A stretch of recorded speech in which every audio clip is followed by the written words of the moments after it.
Believe it or not, that sound is coming from the sand.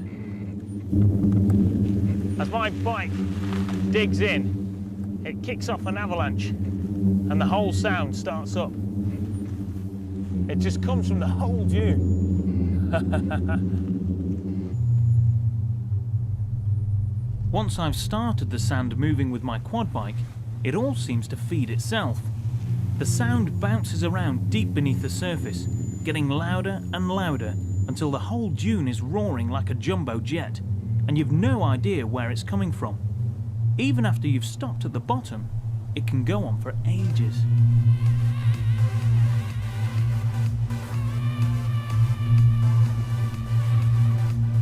That is a very, very odd noise.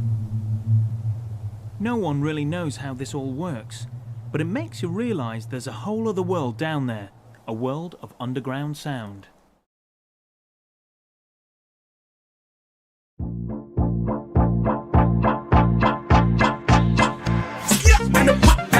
And a